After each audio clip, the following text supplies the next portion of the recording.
Karisa. Hai, kenapa pesio-sio, ha? Saya sedang bersama Jess Getter Pekpesin. Kami menghargai kedatangan Anda, ya. Itu bukan masalah. Saya tahu kalian semua tidak ingin bekerja di akhir pekan. Sushi. Jadi ketika kamu bilang cara terbaik untuk melakukannya adalah dengan tenang, apakah itu sebelum atau sesudah dia memberitahumu tentang pintu belakang? Tidak. Karena aku sudah memberitahunya, kau tahu. Cara terbaik untuk melakukannya mungkin adalah dengan diam-diam. Aku melihatnya. Jika kamu meletakkan kentang di atas. Dia akan menanyakan tentang bantal padaku, seolah-olah itu akan menghancurkan suasana hening. Kamu harus mengatakan yang sebenarnya padaku. Aku tahu tadi kamu berbohong padaku, tapi kamu sadar kamu melakukannya. Butuh waktu sebentar, tapi akhirnya kamu mengakui kalau kamu berbohong padaku. Ya, Pak. Oke, kamu harus bisa menemukan keberanian dalam hatimu untuk melakukan hal yang sama, karena kamu akan menempuh jalan yang sebenarnya tidak kamu inginkan. Aku tidak menyuruh dia membunuh siapapun. Aku juga tidak menyuruh siapapun untuk membunuh siapapun. Oke, lalu apa yang kamu katakan padanya? Aku tidak akan melakukan itu. Apa yang kamu suruh dia lakukan? Aku cuma, hati-hati, karena aku kasih tahu kamu, kami tahu lebih banyak dari yang kamu kira, dan aku kasih kamu satu kesempatan ini untuk mengatakan yang sebenarnya.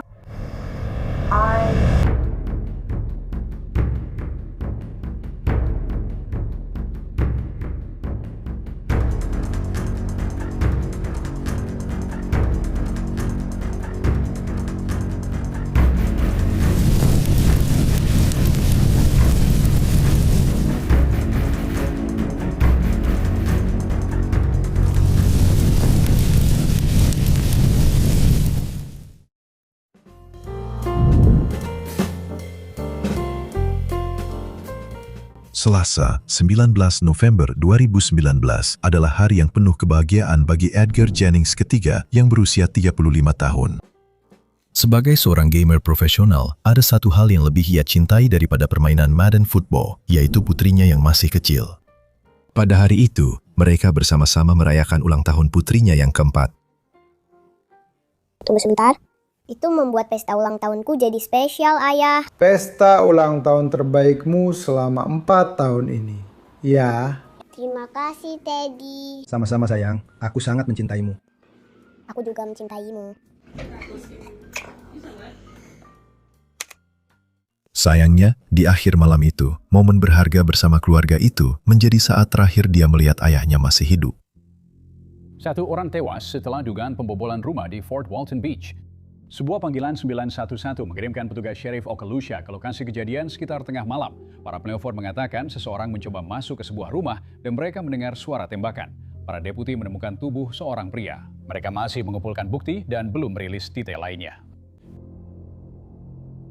Pada pukul 23.48, petugas mendatangi apartemen Edgar Jennings setelah beberapa penelepon 911 melaporkan kemungkinan pembobolan. Beberapa saat kemudian, panggilan tambahan masuk melaporkan adanya tembakan, yang juga melaporkan seorang pria berteriak minta tolong. Saat petugas tiba, mereka menemukan Jennings di luar apartemennya dengan luka tembak yang tampaknya mengenai kepalanya. Dia dinyatakan meninggal di tempat kejadian. Para saksi mata melaporkan melihat seorang pria kulit hitam kurus dengan rambut gimbal dan mengenakan bandana merah menutupi wajahnya berlari dari area tersebut. Pada saat itu, para penyelidik memiliki sangat sedikit petunjuk.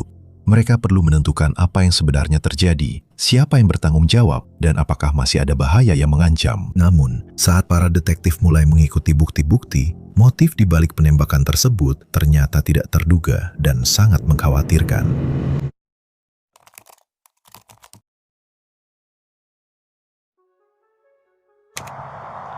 Hey, Oh, kami kira ada pintu belakang. Karisa. Hai, aku penyidik Kill.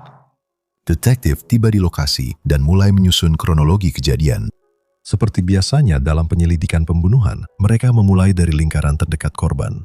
Carissa Lynn Parker, ibu dari Putri Jennings yang berusia 4 tahun, dengan cepat diidentifikasi sebagai seseorang yang bisa memberikan wawasan tentang interaksi terakhirnya, dinamika hubungan, dan kemungkinan motif. Karena situasinya menunjukkan bahwa ini mungkin bukan tindakan acak, para penyelidik segera meminta izin untuk memeriksa ponsel Parker, karena mereka tahu komunikasi terbaru sering membantu menetapkan garis waktu dan konteks. Catatan singkat sebelum kita lanjut. Bagian-bagian dari video wawancara telah banyak disensor oleh lembaga yang merilisnya. Akibatnya, Anda mungkin akan melihat beberapa potongan mendadak atau jeda singkat dalam percakapan. Dan jika Anda berubah pikiran, Anda bilang pada saya akan menelpon rekan saya di sini, dan ternyata tidak. Jadi, maksud saya, apakah Anda ingin dia berbicara dengan penelpon pertama? Saya melihat beberapa foto saya yang tak Ingin Anda lihat. Ya, itu bukan yang kami minati. Karissa memberitahu para detektif bahwa dia saat ini menyewa sebuah kamar dan sedang mencari tempat tinggal tetap. Dia sedang menganggur saat itu, menghidupi dirinya sendiri melalui pekerjaan sementara seperti menjadi pengasuh anak. Dia menerima bantuan sosial dan SIM-nya sedang ditangguhkan. Dia mengatakan bahwa dia berharap bisa kembali ke sekolah, menyelesaikan ijazah kesetaraan setingkat SMA-nya, dan melanjutkan pendidikannya. Setelah membangun hubungan baik, percakapan pun beralih ke Edgar. Karissa menjelaskan bahwa mereka bertemu sekitar tahun 2012 atau 2013. Dia menggambarkan hubungan mereka sebagai hubungan yang beracun, ditandai dengan pertengkaran yang sering terjadi. Dia menambahkan bahwa selalu ada ketegangan yang terus-menerus di antara mereka. Yang terbaru terkait masalah tentang putri mereka dan tuduhan yang dia buat yang tidak tercatat dalam catatan publik. Apakah ada titik tertentu di mana hubungan Anda dengan Edgar, saya tidak ingin mengatakan memburuk, tapi maksud saya, apa yang mungkin menyebabkan semua ketegangan ini di antara kalian? Maksud saya, apakah kalian biasanya sampai titik ini berjalan baik, dia marah kepada saya. dia meluapkan amarahnya kepada saya. Sudah banyak kejadian di mana dia benar-benar tidak menghormati saya. Stacy sudah pernah mengatakan kepadanya untuk berhenti bersikap tidak sopan kepada saya beberapa kali. Stacy marah kepada saya. Kenapa? Stacy sudah marah kepada saya karena terakhir kali kami semua bertengkar, yaitu pada awal Oktober. Waktu saya datang ke sini, dia bilang, saya nggak ngerti kenapa kalian saling benci banget. Kalian pasti masih saling cinta, karena aku belum pernah lihat dua orang bertengkar sebanyak itu. Aku bilang, Stacy, kamu benar-benar mau tahu kenapa aku benci dia. Dan itu karena tahun lalu waktu mereka pertama kali pindah ke apartemen mereka, waktu kami datang ke sana untuk Halloween, Edgar mencoba berhubungan seks dengan saya saat Stacy sedang di bak mandi. Aku tidak pernah bilang apa-apa ke Stacy. Dan karena aku tidak bilang apa-apa ke Stacy, dia bilang itu artinya aku tidak loyal. Dan dia marah soal itu. Itu satu-satunya hal yang membuat dia marah padaku. Detektif bertanya kepada Karissa bagaimana dia pertama kali mengetahui bahwa Edgar telah dibunuh. Dia menjelaskan bahwa pagi itu, dia menelpon ibunya tentang hal lain yang tidak berhubungan. Dan saat percakapan itu, dia diberitahu tentang kematian Edgar. Saya menelpon, saya bilang, "Hai Bu Linda." Dia bilang, "Tidak, saya tidak bisa. Saya sedang mau keluar. Saya mau ke dokter. Saya harus pergi ke dokter." Dan saya bilang, "Ya, saya harap semuanya baik-baik saja." Dan dia bilang, "Anak saya sudah meninggal." Dan saya bilang, "Apa?" Saya bingung. Saya jatuh ke lantai. Saya mulai menangis. Mulai mengalami serangan panik. Saya di rumah Lacey bersama dua bayinya, dan saya di lantai, benar-benar hancur. Tidak ada yang menelpon saya. Saya bahkan tidak tahu itu terjadi sampai saya menelpon dia dan dia memberitahu saya. Saya bertanya padanya apa yang terjadi. Dia bilang dia tidak tahu detailnya, hanya bahwa seseorang mencoba membobol rumah dan dia ditembak. Mengerti? Jadi, bagaimana keadaanmu sekarang? Maksudku, semuanya Edgar meninggal dunia. Apa pendapatmu tentang semua yang sedang terjadi? Selain fakta bahwa aku sangat hancur, selain fakta bahwa aku tidak tahu bagaimana aku akan bisa menjelaskan ini, sejujurnya, aku benar-benar kesulitan memahami seluruh situasi ini. Maksudku, ini pasti situasi yang sulit. Maksudku, apa kamu sudah bicara dengan siapapun yang lain? Apa kamu sudah bicara dengan Stacy hari ini? Aku sudah coba menelponnya setelah aku bicara dengan ibunya Edgar. Dia tidak mau mengangkat telepon.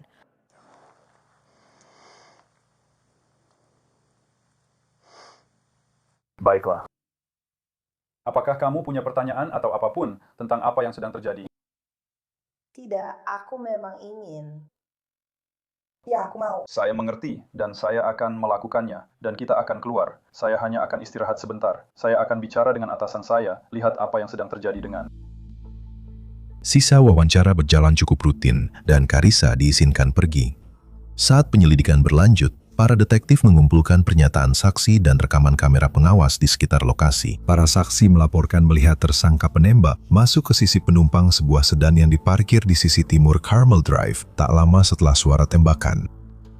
Rekaman keamanan membantu penyelidik mengidentifikasi kendaraan tersebut sebagai Hyundai Sonata hijau tahun 2010. Saat para detektif meninjau data ponsel yang diperoleh dari perangkat Carissa, mereka menemukan adanya hubungan antara kendaraan tersebut dengan seseorang di daftar kontaknya. Berdasarkan informasi tersebut, penyelidik meminta Carissa untuk kembali menjalani wawancara kedua guna memperjelas keberadaannya malam itu dan lebih memahami hubungannya dengan orang-orang yang terlibat. Baiklah. Ingat, Anda mengizinkan kami mengunduh data dari ponsel Anda. Ya. Oke, nah kami sudah memeriksa semuanya. Malam saat Anda mengizinkan kami mengunduhnya, kami belum sempat benar-benar memeriksa apapun. Oke, tapi sekarang kami sudah memeriksanya. Oke. Dan ada beberapa hal yang cukup mengkhawatirkan di sini yang agak tidak konsisten dengan cerita Anda. Oke, sampai sejauh apa? Oke. Jadi, pertama-tama, siapa Marlon? Marlon? Atau Marilyn? Marilyn. Ya. Seseorang yang pernah bekerja denganku di Quality Inn. Oke. Apa hubunganmu selain itu? Apakah kalian punya hubungan lain? Pernahkah kamu menginap di rumahnya? Aku kadang-kadang pergi ke rumahnya dan nongkrong di sana. Aku pernah menginap 1 atau 2 kali ya. Kami bekerja bersama selama 7-8 bulan. Dan saya akan memberitahumu, maksud saya. Ada beberapa hal di sini yang akan kita bicarakan. Kamu tahu, saya sudah benar-benar jujur padamu selama ini. Oke, ini adalah penyelidikan pembunuhan. Edgar sudah meninggal, dan kami sedang mencoba mencari tahu beberapa hal. Ya, Pak. Oke. Jadi, apakah kamu pernah mengatakan kepada Marilyn bahwa kamu ingin membunuh Edgar? Aku sedang kesal. Memang aku pernah bilang begitu. Aku tahu aku memang bilang begitu. Oke. Apa aku benar-benar serius? Tentu saja tidak. Maksudku, itulah kenapa aku memberikannya padamu. Jelas, aku tahu semua itu ada di ponselku. Aku tahu itu akan muncul. Aku tahu kamu akan menanyakannya padaku. Tapi tidak, aku tidak pernah benar-benar ingin dia mati. Aku sangat kesal padanya dengan cara dia berbicara padaku. Kadang-kadang aku membiarkan dia membuatku kesal, dan aku jadi kesal. Oke, apakah kamu ingat kapan terakhir kali kamu berbicara dengan Marilyn? Aku bicara dengannya pada hari Selasa. Pada hari Selasa. Ayah. Oke, berarti hari Selasa itu tanggal 18 ya? Bukan, itu tanggal 19. Ya. Oke. Apakah kamu ingat berbicara atau berkirim pesan dengannya pada tanggal 18? Iya, sepertinya aku bicara dengannya pada tanggal 18. Aku memang banyak bicara dengan banyak orang beberapa hari terakhir ini, selama akhir pekan dan sebagainya. Jadi ya, kemungkinan besar aku memang sempat bicara dengannya. Jadi, apakah dia tahu kalau kamu akan datang ke Okaloosa untuk mengajukan keluhan, mencoba untuk? Aku pergi ke Kabupaten Escambia dan mengajukan permohonan larangan mendekat. Mungkin aku sempat menyebutkan sesuatu tentang itu padanya ya. Aku bilang ke beberapa orang kalau aku sedang mencoba mengajukan perintah larangan mendekat. Jadi aku tidak ingat persis apa yang aku katakan padanya. Tapi ya, mungkin aku memang bilang begitu. Kamu ingat dia bertanya bagaimana hasilnya? Seperti menanyakan kepadamu bagaimana semuanya berjalan di sana. Ayah. Oke, dan kamu ingat mengatakan, tidak berhasil, polisi tidak mau membantu saya. Oh, itu saya percaya itu mungkin minggu malam. Karena saya memang datang ke sini minggu sore. Itu maksud saya ketika Anda datang ke sini dan Anda menelpon dari Walmart. Oh, baiklah. Ya, Pak. Iya. Oke, jadi Anda ingat itu? Ya. Pak, oke, dan dia bertanya, bagaimana hasilnya? Dan Anda bilang, tidak berhasil. Polisi tidak mau membantu saya. Ya. Oke. Apakah kamu tahu apa yang kamu kirimkan kepadanya selanjutnya? Aku tidak ingat. Maksudku, Aku yakin kurang lebih begini. Edgar, kamu tahu, membuatku kesal.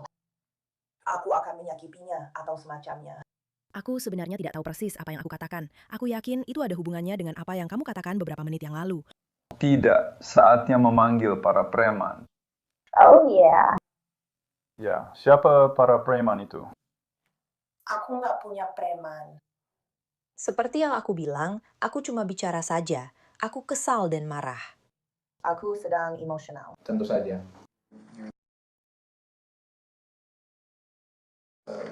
Agak konfrontatif soal itu kan. Ya, aku tidak punya. Aku tidak punya anak buah. Aku tidak punya. Oke. Aku merokok ganja. Tapi aku tidak bergaul dengan pengedar narkoba atau orang-orang yang berurusan dengan senjata. Aku tidak bergaul dengan siapapun. Seperti itu. Maksudku, aku tidak. Jadi, ceritakan sedikit tentang apa yang kamu lakukan pada tanggal 19. Apa yang terjadi denganmu pada tanggal 19 yang jatuh pada hari Selasa? Aku dan Lacey bersama-sama untuk beberapa saat. Aku pergi ke rumah Lacey. Kami makan malam. Aku pergi ke rumah sepupuku untuk menemui kakakku, karena kakakku tinggal di sana untuk sementara waktu. Iya, itu rumah sepupuku, tapi kakakku tinggal bersama dia. Dan aku pergi ke sana untuk nongkrong sebentar. Aku sedang kesal dan ingin bicara dengan kakakku. Jadi aku pergi ke sana, lalu setelah itu aku kembali ke rumah Lacey. Oke. Jadi, pada pukul 8.10, apa kamu ingat? Bicara soal ingin punya mobil? Maksudmu mobil? Aku tahu maksudnya mobil, tapi... Iya, mobil Kira. Oke. Ayah. Oke, untuk apa kamu mau pinjam mobil itu? Aku pergi ke toko kelontong. Untuk pergi ke toko kelontong. Ya, aku bawa kartu bantuan pangan. Aku membiarkan Kira belanja beberapa kebutuhan di rumahnya. Dia punya 2 anak. Dia sedang menunggu bantuan pangan miliknya disetujui saat ini. Jadi aku pergi, itulah yang sedang kami lakukan. Kalian mau pergi ke toko apa? Pergi ke Walmart. Walmart Kami yang saya tidak terlalu kenal. di Mobile Highway. Mobil. Oke. Siapa TG? Hanya teman saya saja. Kamu tahu namanya? Saya hanya mengenalnya sebagai TG. Dia orang tempat saya mendapatkan ganja. Sejujurnya, saya sedang berusaha menjauh darinya. Oke. Saya ingin pergi bersama seseorang. Apakah kamu berteman dengannya di Facebook? Iya, Oke. Siapa namanya? Apa nama Facebooknya? TG. Nah, Ukon Gun. Oh. Bukan, itu TG Phillips di akunnya. Ya. Aku ingin menunjukkannya padanya. Ya.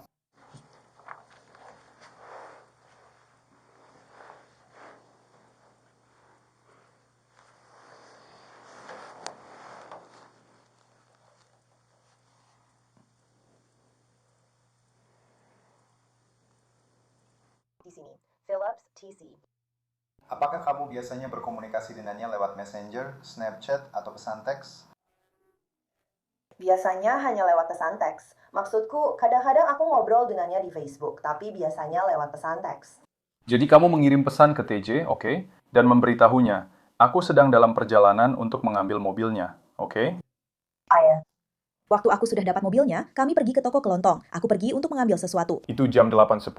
Itu setelah Kyra bilang, kamu bisa pakai mobilnya, mobil dia. Kapanpun kamu butuh atau kapanpun kamu siap. Ayah. Oke.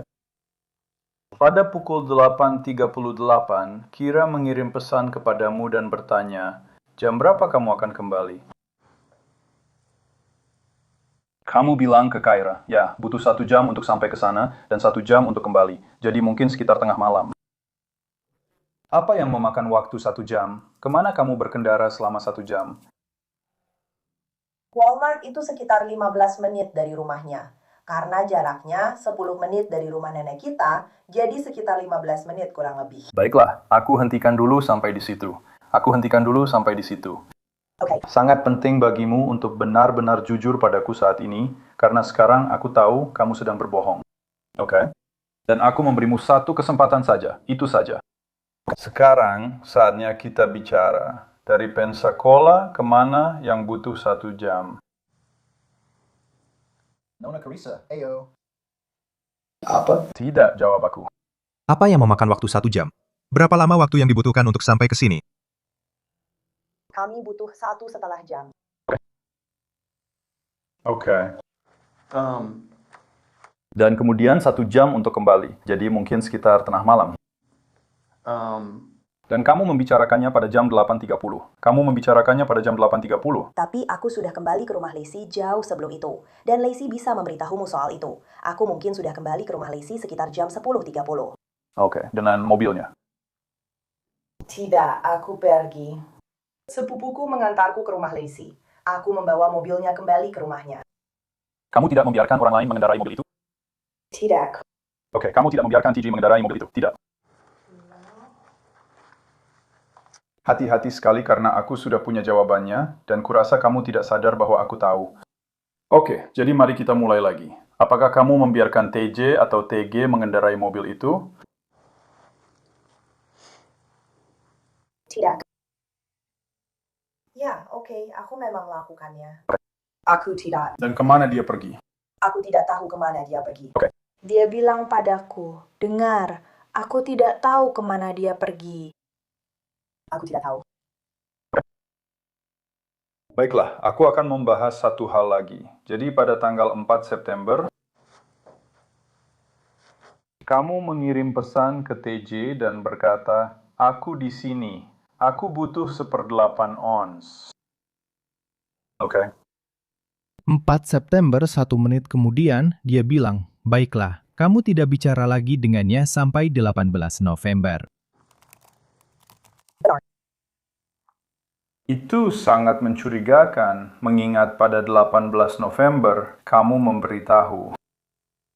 Marilyn? Ayah. Kamu butuh preman itu. Kamu akan memanggil preman itu. Saatnya memanggil preman itu. Oke. Tidak. Oke.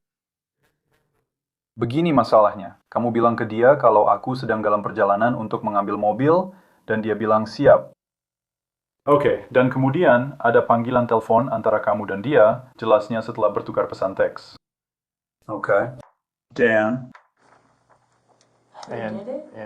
dengar, saya tidak bilang kamu menyuruh dia ke sana dan melakukan apa yang dia lakukan. Saya pikir kamu menyuruh dia ke sana mungkin untuk menakut-nakuti dia. Dan Edgar menghadangnya dengan pisau dan terpaksa melakukannya. Dan mungkin hanya membawa pistol ke sana. Mungkin kamu bilang ada ganja di sana. Aku butuh kamu ke sana dan menakut-nakuti dia, apapun itu. Aku tidak berpikir kamu yang pergi ke sana. Aku tidak berpikir kamu menyuruh TG untuk pergi ke sana dan membunuh Edgar. Tapi aku memang berpikir kamu memberitahu dia di mana dia tinggal. Kamu bilang ke dia kalau kemungkinan dia punya ganja. Stacy mungkin punya bubuk di sana. Aku rasa kamu tidak menyadari bahwa Edgar mungkin akan keluar dari rumah dengan membawa pisau setelah dia mencoba memaksa masuk ke sana. Dan dia mungkin tidak berniat pergi ke sana dan menembak siapapun.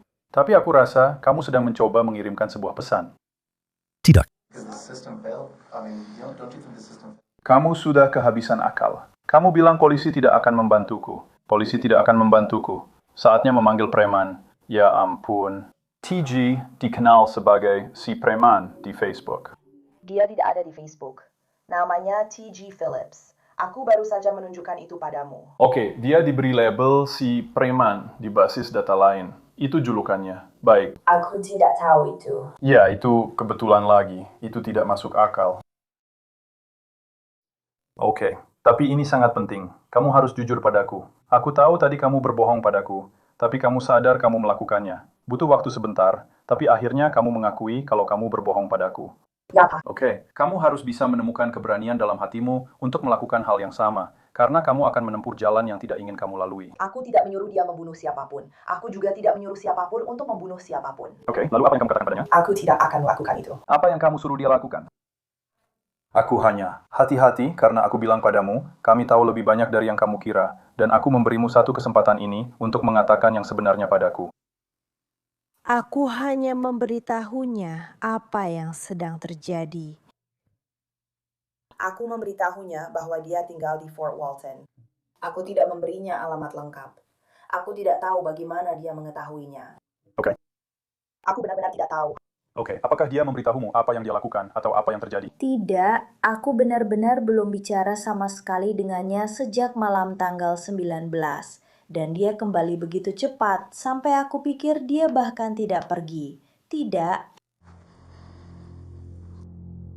Pada titik ini, para detektif menduga Carissa memiliki lebih banyak informasi daripada yang dia ungkapkan sebelumnya. Tapi kecurigaan saja tidak cukup. Mereka membutuhkan konfirmasi, bukan hanya keterkaitan tidak langsung. Sekitar 2 minggu kemudian, para penyelidik mendapatkan terobosan besar. Dengan bantuan seseorang yang bersedia bekerja sama, para detektif mengatur panggilan telepon yang dipantau polisi dengan Carissa. Selama percakapan, Carissa menyebut penembak sebagai TG, julukan untuk Jordan Phillips, dan mengakui bahwa dia melantarkan TG ke rumah Edgar malam itu.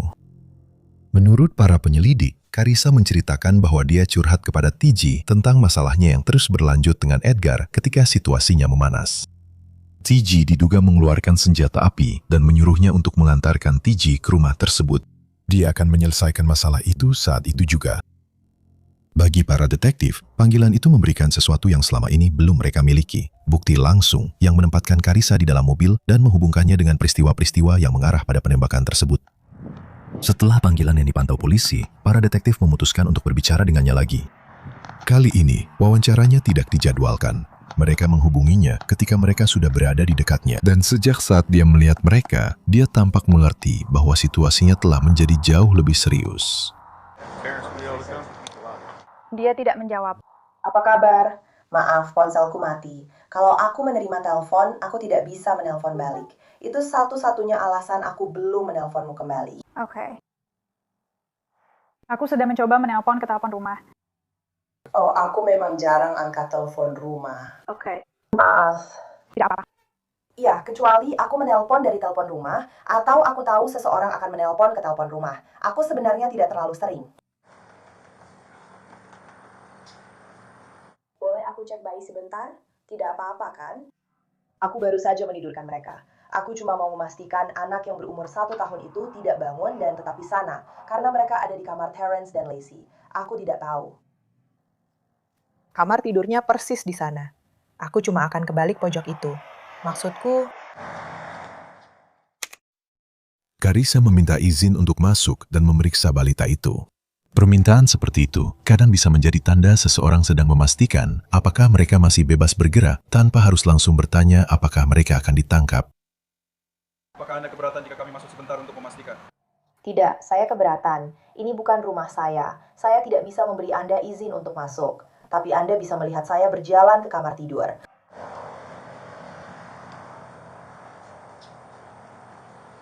Jadi ini berada di yurisdiksi kami, jadi itu bukan keputusan kami. Ini Terrence, jadi kalau kamu bisa tunggu sebentar saja. Kalian sudah? Oke. Apakah Terrence sedang dalam perjalanan? Dia bilang dia sekitar 30 menit lagi. Oke, setidaknya. Kamu bilang apa soal 30 menit itu? 30. Jadi Terrence ada di sana sedang mengerjakan sesuatu untuk pekerjaan. Jadi dia bilang seseorang bisa datang ke sini, tapi butuh waktu sekitar 30 menit. Karena mereka ada di ujung lain dari Presti. Jadi alasan aku ke sini adalah karena aku punya informasi baru yang ingin aku bicarakan denganmu. Tapi aku nggak mau melakukannya saat anak-anak berlarian dan segala macamnya. Jadi aku tahu ini memang merepotkan. Tapi kalau kamu bersedia, kami bisa membawamu kembali ke kantorku. Maksudku, aku bisa dapat tumpangan kok. Aku bisa minta seseorang datang ke sini dalam 30 menit untuk mengantarku ke sana. Aku tahu kalian bilang kalian akan membawaku jauh ke sini sebelumnya. Tapi aku nggak suka terjebak tanpa tumpangan. kalau aku cuma... Oke. Aku nggak ngerti kenapa itu jadi masalah. Setiap kali sebelumnya, itu nggak pernah jadi masalah. Aku sudah beberapa kali ditanya apakah aku bisa dapat tumpangan. Iya, oke, biar aku telepon dulu. Lacey tadi coba telepon aku waktu aku jalan ke sini, jadi biar aku telepon Lacey balik. Tolong tahan pintunya buat aku ya. Oke, Chris, oke.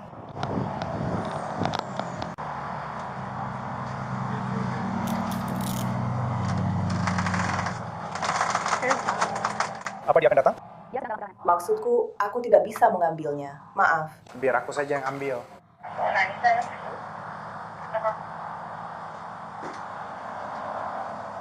Apakah anak-anak sudah tidur? Tidak, bayinya mungkin sudah tidur. Daisy masih berapa jauh? Aku tidak tahu. Jalan Blue Angel. Dia sedang dalam perjalanan persini. Mereka harus mengganti truk.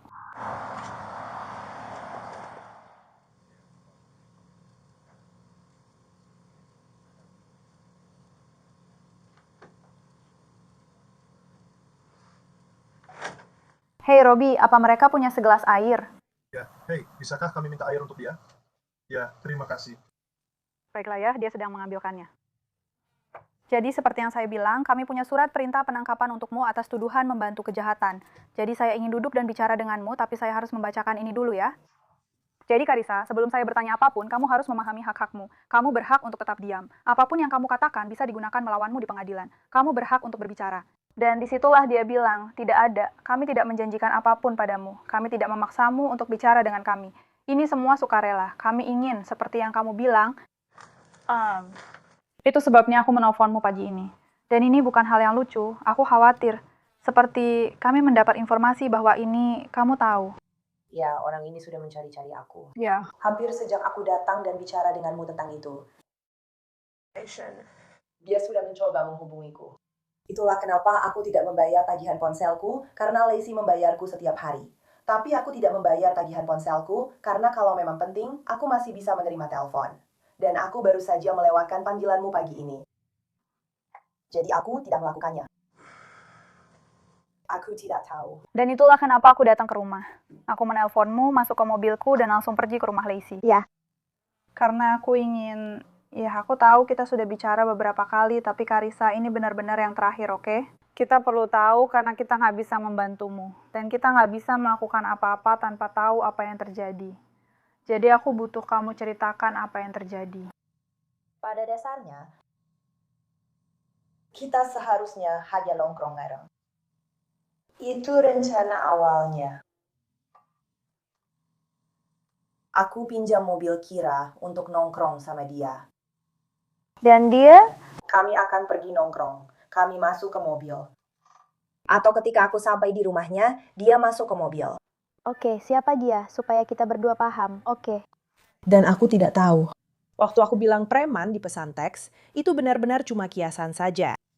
Sejauh yang aku tahu, nama panggilannya adalah TG atau Trigger. Aku cuma kenal dia dengan nama itu. Aku bahkan tidak tahu apakah Phillips itu nama depan atau nama belakangnya ketika aku menunjukkan halaman Facebook-nya ke kalian. Aku tidak tahu. Oke.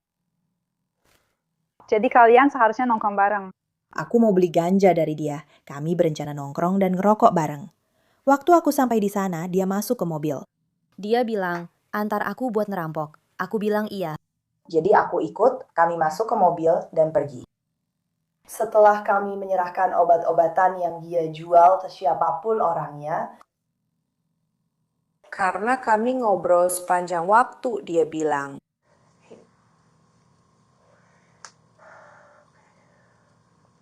Maaf, silakan, tidak usah buru-buru. Oke, jadi setelah kami menyelesaikan transaksi, dia bilang, jadi ada apa sebenarnya? Tentang apa yang sedang terjadi. Aku curhat ke beberapa orang. Aku sangat kesal dengan Edgar. Tentu. Tapi tidak cukup kesal sampai aku benar-benar ingin. Orang sering mengatakan banyak hal saat mereka marah. Jadi waktu dia bilang, ada apa ini?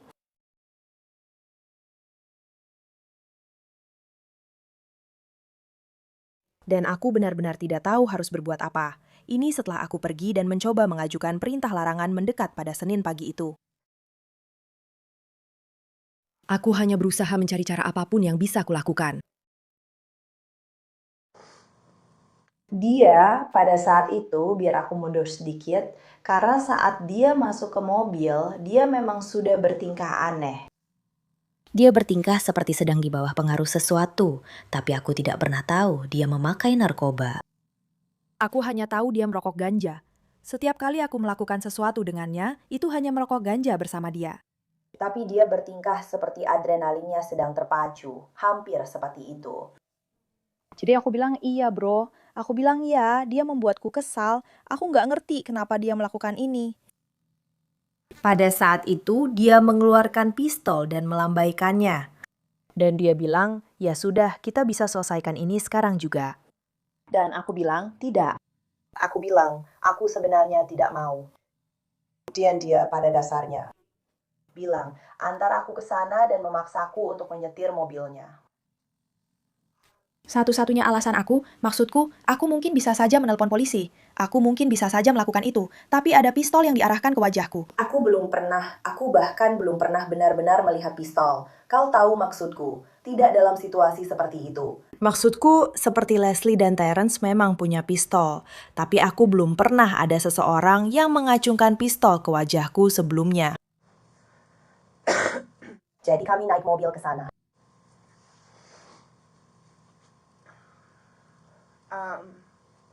Aku mencoba membawanya ke rumah yang salah, tapi dia benar-benar tidak percaya. Aku tidak tahu.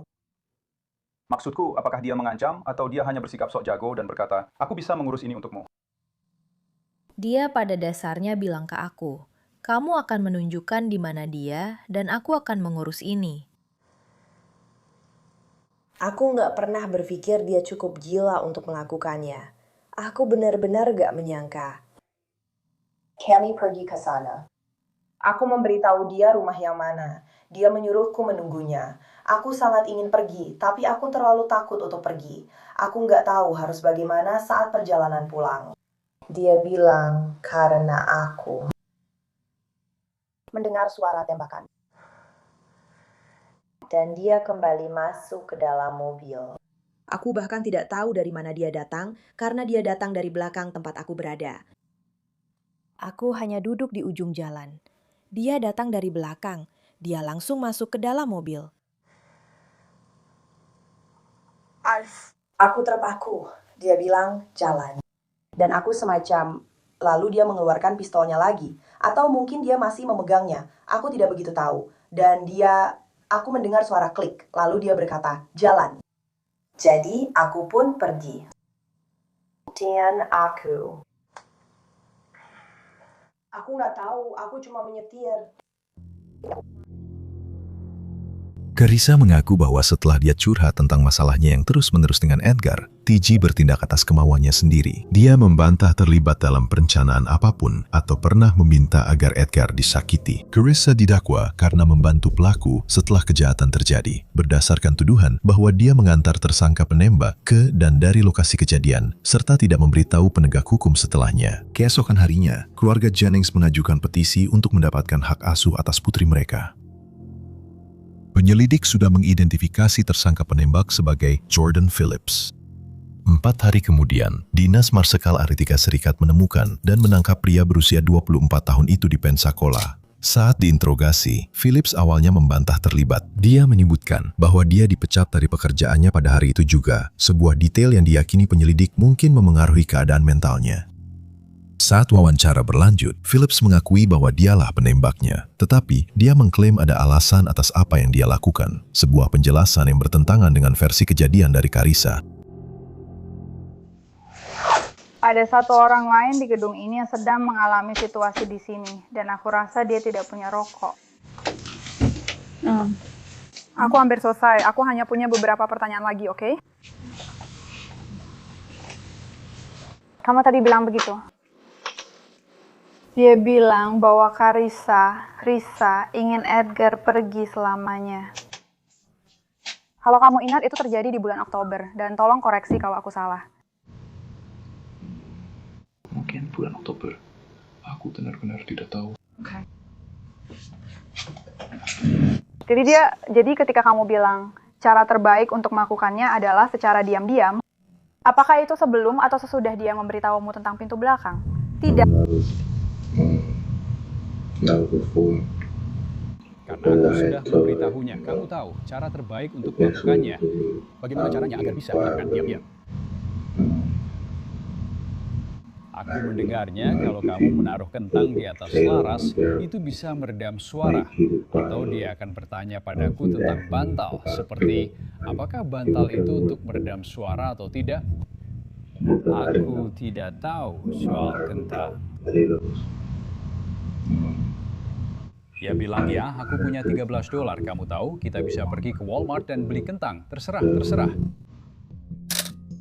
Pada Januari 2020, grand jury mendakwa kedua terdakwa atas pembunuhan berencana tingkat pertama. Namun, tidak mewujudkan siapapun, kasus ini tidak pernah sampai ke persidangan. Sebaliknya, seperti kebanyakan kasus pidana di Amerika Serikat, kasus ini diselesaikan melalui kesepakatan pengakuan bersalah. Carissa Parker mengaku bersalah atas pembunuhan tingkat 2 dengan senjata api.